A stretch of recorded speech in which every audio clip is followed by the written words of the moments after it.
कल जो क्वेश्चंस कराए थे वेंट ऑफ फैक्टर के, एक आध क्वेश्चन और देख लेते हैं और एक आध मुश्किल थोड़ा सा क्वेश्चन इस चैप्टर का वो कर लेंगे। तो पहले क्वेश्चन नंबर 32 ट्राई कर लेते हैं। तो 32 में है calculate the depression in freezing point. आपको डेल्टा टी एफ कैलकुलेट करना है।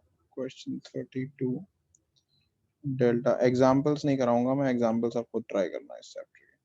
सो डेल्टा टी एफ आपको कैलकुलेट करना है of water when 10 gram of this compound, mass of solute दे रखा है 10 ग्राम, और ये कंपाउंड काफ़ी बड़ा है तो इसका मोलर मास हम कैलकुलेट कर लेते हैं। कंपाउंड है CH3CH2CHCl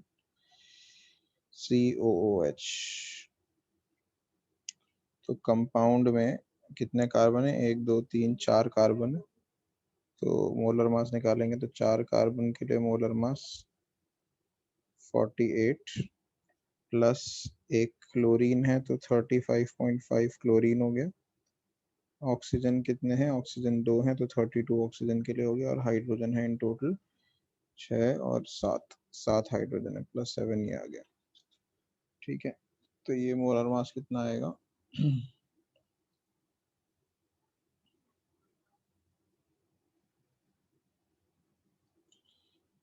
48 प्लस 35.5 प्लस 32 प्लस 7 आ गया 122.5, 122.5 ग्राम पर मोल सब्सटेंस का मोलर मास है। ठीक है जी, इसके बाद आपको दिया है if added in 250 gram of water, तो मास ऑफ सॉल्वेंट भी दे दिया है इस केस में आपको। 250 ग्राम वाटर के अंदर ऐड किया है इसे, 250 ग्राम मास ऑफ सॉल्वेंट दे दिया। केजी में कर लेते हैं सॉल्वेंट के मास को, तो 0.25 केजी हो जाएगा, ताकि डायरेक्टली पुट करते हैं उसको। ठीक है, आयोनाइजेशन कांस्टेंट ऑफ वाटर दे रखा है, sorry ionization constant of this compound दे रखा है। ये एसिड है ना, कार्बोक्सिलिक एसिड, देखो लास्ट में COOH है, तो इसका आयोनाइजेशन कांस्टेंट दे रखा है 1.4 × 10⁻³ और मोलर डिप्रेशन कांस्टेंट KF की वैल्यू दे रखी है 1.86। वाटर के लिए होती है ये वैल्यू जनरली यही होगी। आपको अगर नहीं भी दे रखी तो आप याद रख सकते हो, ज़रूरी नहीं है वैसे याद रखना, बाय द वे ये दी जानी चाहिए टेक्निकली आपको वैल्यू। तो ये सब आपको दिया हुआ। And now what you have to calculate is depression in freezing point. ठीक है, तो मैं पहले फार्मूला अगर लगा लूँ डिप्रेशन इन फ्रीजिंग पॉइंट का। ठीक है, पहले हम अंदाज़ा लगाने के लिए कि हमें क्या चाहिए, हम एक फार्मूला लिख लेते हैं। डेल्टा TF का फार्मूला क्या होता है? IKF, एंड मोलालिटी के लिए हमें चाहिए होता है मास of solute, molar mass of solute and mass of solvent. तो ये सब चीज़ें हमें चाहिए होती हैं। Now you can clearly see that out of all these things we already have KF, we have W2, we have M2, we have W1। सिर्फ हमारे पास एक चीज़ नहीं है, I, वेंट हॉफ फैक्टर नहीं है।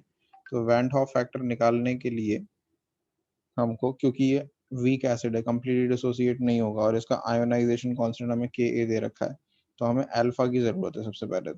तो Ka से हम अल्फा निकालेंगे। Ka का फॉर्मूला होता है C∝² / 1 - अल्फा। ठीक है, and if alpha is too small we can take Ka is equals to C∝²। सिर्फ इतना ले सकते हैं, 1 - अल्फा को हम 1 मान लेते हैं डिनोमिनेटर को। तो अल्फा किसके बराबर हो जाता है? √Ka/C। ये हमने लास्ट ईयर भी फॉर्मूला डिराइव करा था, लेकिन फिर से मैं बता रहा हूँ आपको करना। तो Ka कितना आएगा? Ka दे रखा है आपको 1.4 × 10⁻³ अच्छा, उससे पहले हमें सबसे पहले हमें C निकालने की जरूरत थी, जो हमने नहीं निकाला अभी। उसको थोड़ा नीचे कर देते हैं। Let's calculate the concentration. अब कॉन्सेंट्रेशन कैलकुलेट करने के लिए कॉन्सेंट्रेशन हम यहाँ पे, मैंने बताया था कॉन्सेंट्रेशन जरूरी नहीं है मोलारिटी हो, यहाँ पे मोलालिटी भी इस्तेमाल की जा सकती है। तो फिलहाल मैं मोलालिटी ही कैलकुलेट करूंगा। तो मोलालिटी कैलकुलेट करने के लिए मास ऑफ सोल्यूट चाहिए ऊपर, मोलर मास ऑफ सोल्यूट चाहिए, और मास ऑफ सॉल्वेंट चाहिए किलोग्राम में। तो कितनी कितनी वैल्यूज दे रखी हैं? मास ऑफ सोल्यूट की वैल्यू तुम्हारे पास है कितनी? W2 है 10 ग्राम, M2 आपने निकाला 122.5, और W1 0.25। ये वैल्यूज पुट कर कर आके कितना मोल पर केजी आएगा वो देख लेते हैं एक बार। तो सबसे पहले 10/122.5 डिवाइडेड बाय 0.25, सॉरी 0.25। ये आ गया 0.326 मोल पर केजी। ये आपकी सी की वैल्यू हो गई, ठीक है। और यही सी की वैल्यू हम यहाँ पे रख देते हैं 0.326, ये स्क्वायर रूट में रखेंगे। तो अब ये करके देखते हैं, 1.4 डिवाइडेड बाई 0.326 आ गया 4.29 इंटू 10⁻³ अब इसको स्क्वायर रूट से बाहर निकालने के लिए हमें पहले तो 42.9 में कन्वर्ट करना पड़ेगा ताकि ये स्क्वायर रूट से बाहर आ सके। 10⁻⁴ कर देंगे, अब ये स्क्वायर रूट से बाहर आएगा तो 10⁻², एंड 42.9 का स्क्वायर रूट क्या होगा, 6.5 के आसपास तकरीबन। 42.9 का स्क्वायर रूट, सॉरी 42.9 तो 6.54 आ गया। 55 कर लेते हैं राउंड ऑफ करके ऐसे, 6.55। तो ये हो गई आपकी अल्फा की वैल्यू। ये 10⁻⁻² है तो इतनी छोटी वैल्यू को हम लिखते नहीं है, 10⁻⁻² की जगह हम इसे 0.065 कर लेते हैं राउंड ऑफ करके, ठीक है। जो साइंटिफिक नोटेशन है उसमें हमने इसमें कन्वर्ट कर दिया, तो अल्फा आ गया आपके पास। अब हम आई कैलकुलेट करेंगे अल्फा का यूज करके। कैसे करेंगे देखिए, तो आई कैसे कैलकुलेट करेंगे अब हमें पता है डिग्री ऑफ डिसोसिएशन जो होता है, ये एसिड है, इसका डिग्री ऑफ डिसोसिएशन क्या फॉर्मूला लिखवाया था मैंने अल्फा डी का, I-1 में n-1। तो अल्फा डी आपको निकल गया आपका 0.065 और इक्वल्स टू आई निकालना है -1। एन की वैल्यू क्या होगी, कोई बताएगा यहाँ पर जल्दी से, एन की वैल्यू कितनी होगी इस केस में। कितने, ये जो आपका एसिड दे रखा है इस क्वेश्चन में, ये कितने आयंस में टूटेगा, कोई बता सकता है। ये एसिड है ना, ये किससे, इसको मत देखो पूरे फार्मूला को, सिर्फ लास्ट का जो COOH है वही ब्रेक डाउन होगा CO- और H+ में, तो n की वैल्यू 2 ही होगी। अगर किसी को समझ में नहीं आया कि n की वैल्यू 2 कैसे होगी तो बताओ, मैं अभी समझा देता हूँ। सारे कार्बोक्सिलिक एसिड जितने भी होते हैं वो 2 आयंस में ही टूटते हैं, उसके पीछे कितनी भी लंबी चेन लगी हो उस चेन से कोई मतलब थोड़ी, वो ब्रेक डाउन होती नहीं है। व्हाट एक्वा सोल्यूशन के अंदर ब्रेक डाउन होता है सिर्फ लास्ट का जो COOH पार्ट है, वो CO- और H+ में ब्रेक डाउन होता है। तो कितनी भी बड़ी पीछे चेन लगी हो, कार्बोक्सिलिक एसिड के 2 ही आयंस बनेंगे एक्वा सोल्यूशन में, ठीक है, 1 carboxylate ion and 1 hydrogen ion. तो I will actually come out to be what, 1 minus 0.065, this will come out to be 0.935। ये आपकी आई की वैल्यू आ जाएगी, ठीक है, सॉरी ऐड होगी, सब्ट्रैक्ट कर रहा हूँ, सॉरी 1.065 ये आई की वैल्यू आ जाएगी। तो वैंट ऑफ फैक्टर आ गया। अब बस हम लगा देते हैं फॉर्मूला। अब हमें क्या निकालना है, डिप्रेशन इन फ्रीजिंग पॉइंट निकालना है, ये निकल जाएगा।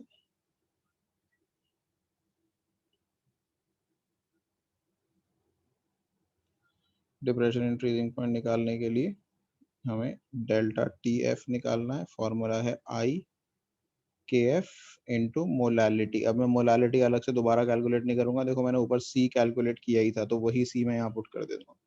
I की वैल्यू 1.065, KF की वैल्यू 1.86 और C यानी मोलालिटी आपने अभी निकाली थी ऊपर, कितनी आई थी देखो, 0.326 आई थी, तो ये 0.326 पुट कर देते हैं यहाँ। एंड सिंपली आपको जो भी आंसर आएगा वो डिग्री सेल्सियस में लिख दो या केल्विन में लिख दो, आपका आंसर हो जाएगा।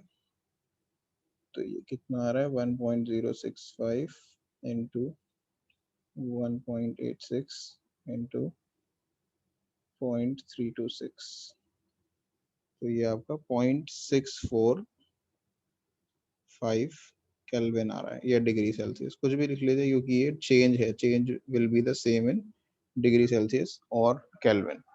so this is your answer। I hope clear है ये। किसी को कोई डाउट है तो पूछ लो।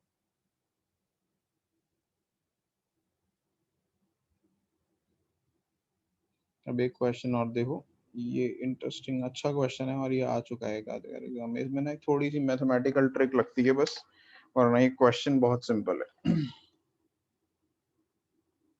क्वेश्चन नंबर 19 देखिए जरा।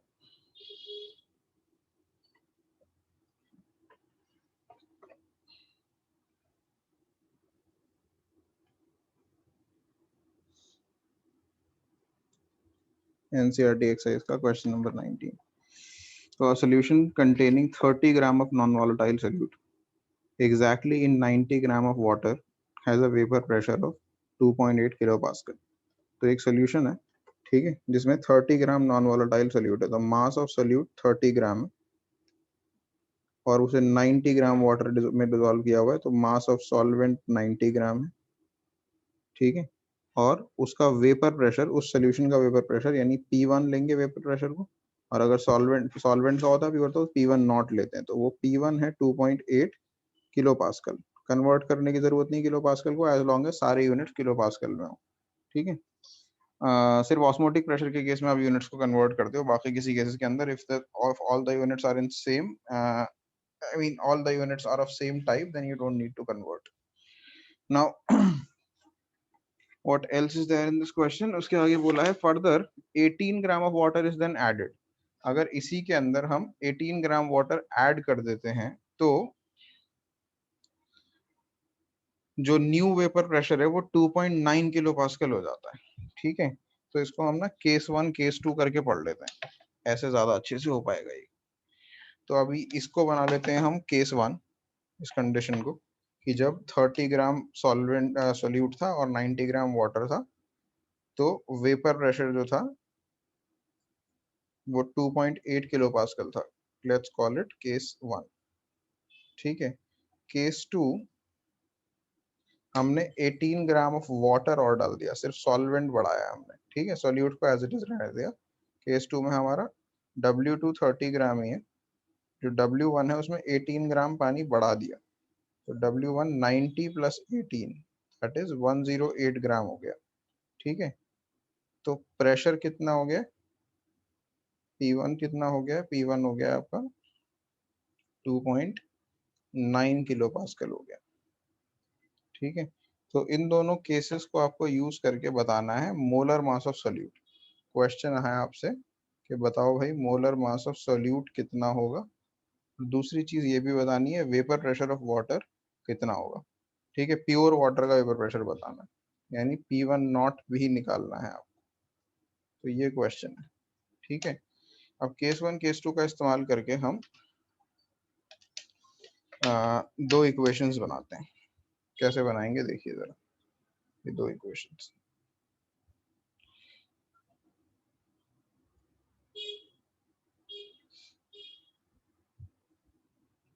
मैं जरा क्वेश्चन को मिनिमाइज कर रहा हूँ अभी, ठीक है, थोड़ा स्पेस मिल रहा है सॉल्व करने के लिए। तो मेरा केस 1 क्या है, केस 1 कहता है कि जो फॉर्मूला लगाना है P1 minus P1 not minus P1 upon P1 not equals to Chi2, ठीक है, ये फॉर्मूला लगाना है। Now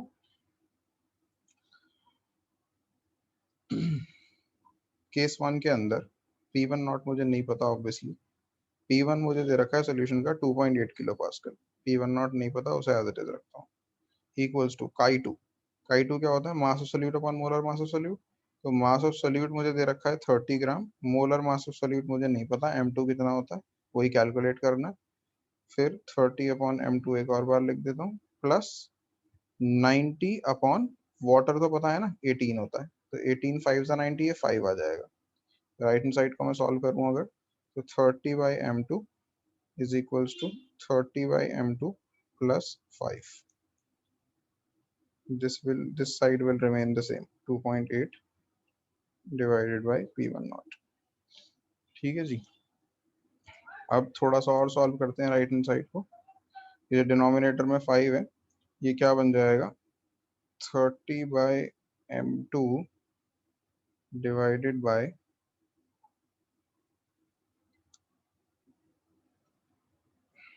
30 plus 5 M2 divided by M2। ये M2 से M2 कैंसिल कर सकता हूँ मैं, ठीक है। तो क्या मिलेगा मुझे,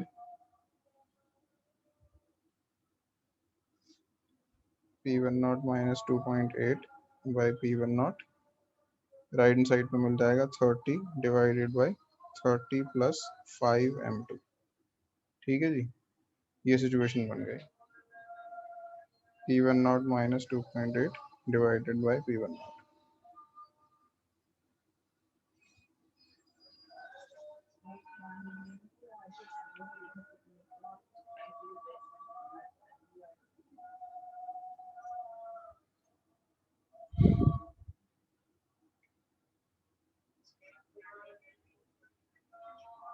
सर इसमें तो दो वेरिएबल्स आ रहे हैं।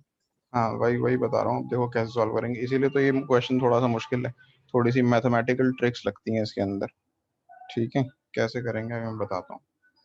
तो इसको एक थोड़ा सा और हम चेंज कर लेंगे इक्वेशन को, इसको ना हम ऐसे कर लेंगे, दोनों को मैं ऊपर वालों को अगर इससे डिवाइड कर दूं P1 नॉट से, तो 1 माइनस इसको मैं 2.8 P1 नॉट रख सकता हूँ ऐसे। ठीक है, is equals to 30 plus 5m2। In fact इसको थोड़ा सा और सिंप्लीफाई किया जा सकता है इक्वेशन को, अगर मैं नीचे से 5 कॉमन निकाल लूं और ऊपर से 5 कैंसिल कर दूं तो क्या बचेगा, ऊपर 6 बचेगा। ठीक है, और नीचे क्या बचेगा, 6 कॉमन निकाल लिया तो 5 प्लस m2, यही बचेगा नीचे। सही है, नीचे से 5 कॉमन निकाला, सॉरी 6 प्लस m2 बचेगा। एक मिनट मैं इसे सिंप्लीफाई कर देता हूँ थोड़ा सा। नीचे से मैं 5 कॉमन निकाल लेता हूँ, 5 कॉमन निकालूंगा तो क्या बचेगा, 6 प्लस m2, और फिर ये 5 30 से कैंसिल हो जाएगा, तो 6 बाई 5 6 30, 6 बाई 6 प्लस m2 ये बचेगा। ठीक है, और 1 माइनस 2.8 P1 नॉट। अब मैं क्या करता हूँ, 2.8 P1 नॉट को ले जाता हूँ राइट हैंड साइड पे, वो पॉजिटिव हो जाएगा राइट हैंड साइड पे, और 1 में से 6 बाई 6 प्लस m2 को माइनस कर देता हूँ। ठीक है, तो यहाँ क्या इक्वेशन बन जाएगी, 6 बाई 6 प्लस m2 ऊपर आएगा, और माइनस 6, तो ऊपर क्या बचेगा, सिर्फ ऊपर बचेगा m2, 6 से 6 कैंसिल हो जाएगा ये मल्टीप्लाई करके, और नीचे बचेगा 6 plus m2 is equals to 2.8 P1 not. अब इस इक्वेशन को याद रखना, फर्स्ट इक्वेशन बना देते हैं। अब ऐसे ही हम केस 2 के लिए सॉल्व करते हैं, सेम तरीका से बिल्कुल केस 2 के लिए सॉल्व करेंगे। ठीक है, केस 2 के लिए हम सॉल्व करेंगे इसी तरीके से। तो केस 2 के लिए सेम फॉर्मूला लगाएंगे, P1 not minus P1 divided by P1 not is equals to Chi2। तो केस 2 में कितना हो गया, देखो लेफ्ट साइड पे देखो, यहाँ इक्वेशन में मैंने क्या बताया था, केस 2 में ये कंडीशन है। तो केस 2 के अंदर P1 not minus sir P1 पता कैसे कितना है, चलता है? क्या, ये वाला फॉर्मूला लगाना। ये तो रिलेटिव लोअरिंग का है ना, आपको उसमें बोला एक नॉन वोलेटाइल सॉल्यूट डाल रहे हैं और प्रेशर की बात की गई है, तो नॉन वोलेटाइल सॉल्यूट डालना है, जब भी नॉन वोलेटाइल सॉल्यूट डालना है तो इसका मतलब कॉलिगेटिव प्रॉपर्टी है। और अगर कॉलिगेटिव प्रॉपर्टी में कौन सी वाली कॉलिगेटिव प्रॉपर्टी लगेगी, अगर प्रेशर की बात की गई है, 4 ही कॉलिगेटिव प्रॉपर्टी है देखो, boiling point, freezing point, osmotic pressure और वेपर प्रेशर, रिलेटिव लोअरिंग। तो वेपर प्रेशर की बात कर रहे हैं तो वेपर प्रेशर का फॉर्मूला लगेगा। ठीक है, सर पर चारों में तो नॉन वोलेटाइल सॉलिड ही डाला जाता है। हाँ तो चारों के अंदर बात भी तो अलग अलग चीज की जाती है, एक होता है बॉइलिंग पॉइंट का एलिवेशन, एक होता है फ्रीजिंग पॉइंट इसमें डिप्रेशन, एक वेपर होता है प्रेशर का ऑस्मोटिक है। प्रेशर और एक होता है वेपर प्रेशर। तो क्वेश्चन अगर आप पढ़ेंगे ध्यान से, इस क्वेश्चन में किस चीज की बात की गई है, देखिए क्वेश्चन में क्या पूछ बोला है आपसे, वेपर प्रेशर की बात कर रहे हैं नहीं कर रहे, देखो जरा क्वेश्चन पढ़ो ध्यान से फिर से। A solution containing 30 gram non-volatile solute exactly in 90 gram of water has a vapor pressure of 2.8 kilopascal। और फिर जब 18 ग्राम और डाल दिया तो 2.9 किलो पास्कल हो गया। दिख रहा है, वेपर प्रेशर की बात कर रहे हैं नहीं कर रहे। तो 4 चीजें हैं, boiling yes. Point, freezing point, vapour pressure, osmotic pressure, जिसकी बात की जाएगी वो उसी फॉर्मूले से आप सॉल्व करोगे। ठीक है, तो यही चीज अब इसके अंदर भी करते हैं, तो Chi2 इसके अंदर भी वैसे ही होगा, 30 ग्राम सोल्यूट है, 30 बाई m2 ऊपर आएगा, इसमें 30 बाई m2 नीचे आएगा, लेकिन इस बार वाटर हमने बढ़ा दिया, वाटर कितना कर दिया, 108 ग्राम कर दिया 18 ग्राम के साथ। तो इस बार इक्वेशन थोड़ी सी डिफरेंट बनेगी, 30 by m2 30 by m2 plus 108 से डिवाइड करेंगे तो ये कितना आ जाएगा, 18, 6 जा 108 आएगा, तो 6 आएगा इस बार। ठीक है, फिर इसको फर्दर सॉल्व करेंगे तो 30 by m2 divided by 30 by m2 +6 है ना, तो ये हम कर देते हैं इसे m2 उसमें आ गया 30 + 6 m2 divided by m2। m2 से m2 कैंसिल हो गया और फिर वही कॉमन ले लेंगे हम इस बार भी नीचे से। नीचे 30 + 6 m2 है, 6 कॉमन ले लेंगे, 6 से ऊपर वाला कैंसिल होगा तो 5 बचेगा ऊपर। 5/5 + m2। मैं इस बार एक स्टेप स्किप कर रहा हूँ, डायरेक्टली लिख रहा हूँ। समझ में आ गई यहाँ तक की बात? और ये left hand side as it is आ गई यहाँ तक। क्या थी left hand side? P1 not minus, अच्छा इसको भी मैं ओपन कर देता हूँ उसी तरीके से। इसको मैं 1 minus 2.9 divided by P1 not कर देता हूँ और फिर वही सब्ट्रैक्शन का स्टेप करूंगा मैं जो इधर किया था। 1 में से इसको राइट हैंड साइड को लेफ्ट पे ले आता हूँ, 1 में से माइनस कर देता हूँ 5/5 + m2 को और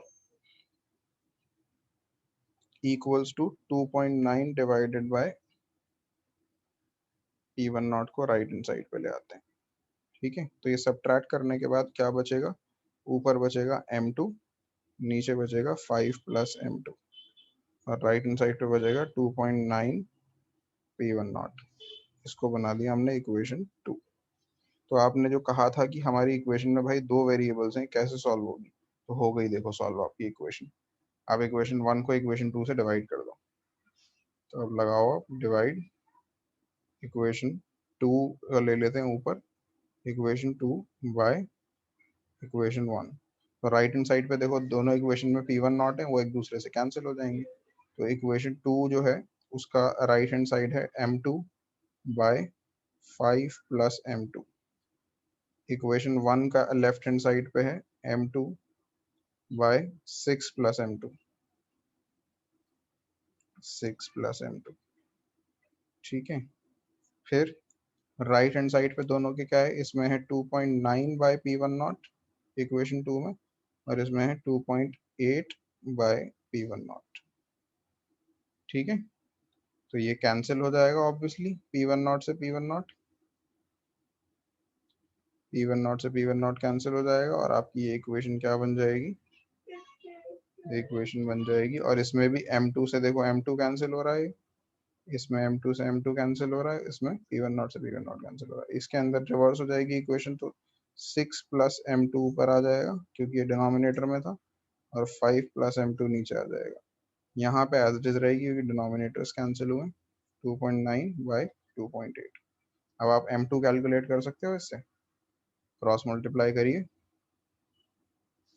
2.8 को 6 से मल्टीप्लाई करेंगे कितना आएगा? 2.8 into 6, 16.8 plus 2.8 m2 equals to 2.9 को 5 से मल्टीप्लाई करेंगे 14.5 आएगा प्लस 2.9 m2। सब्ट्रैक्शन होगा, 16.8 में से 14.5 माइनस होगा और 2.9 m2 में से 2.8 m2 माइनस होगा। तो ये 0.1 m2 आ गया इधर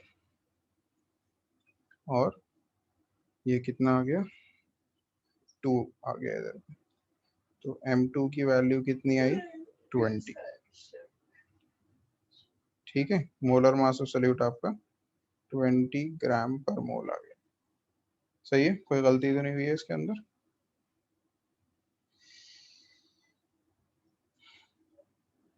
और अब आपको क्या निकालना है क्वेश्चन में? एक चीज और निकालने के लिए कहा था, आप P1 नॉट निकालो। तो आप P1 नॉट किसी से भी निकाल दो, यूज एनी इक्वेशन।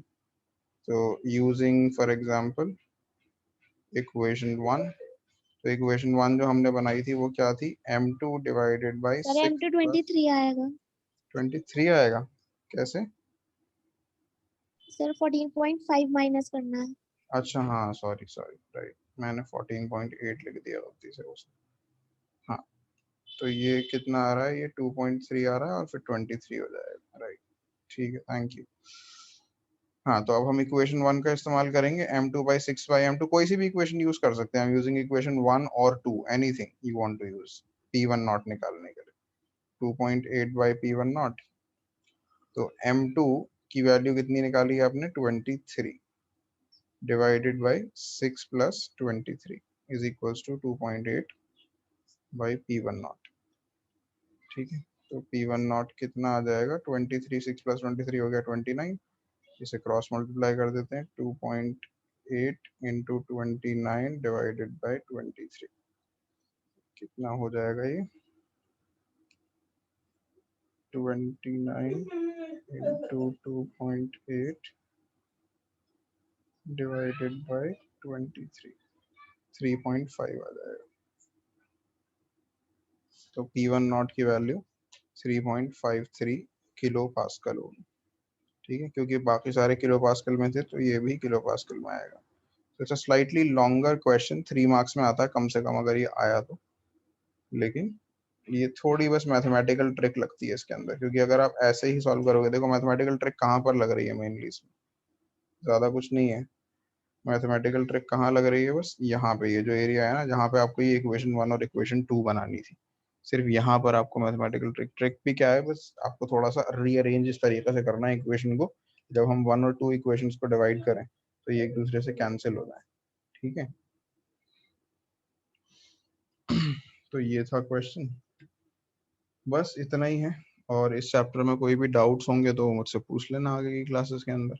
एक ये अभी हमारा वो और दिखा देता हूँ, ये एग्जाम्पल्स जितने भी हैं ये कर लेना। ठीक है, और क्वेश्चंस मेरे ख्याल से कोई ऐसा मुश्किल नहीं है जो आपसे नहीं होगा। एग्जाम्पल्स स्पेशली जो लास्ट एग्जाम्पल्स थे ना दो, दीज टू, 12 और 13, एग्जाम्पल नंबर 12 और 13 जरूर कर लेना, अगर नहीं आएगा समझ में तो पूछ लेना मेरे से एक बार।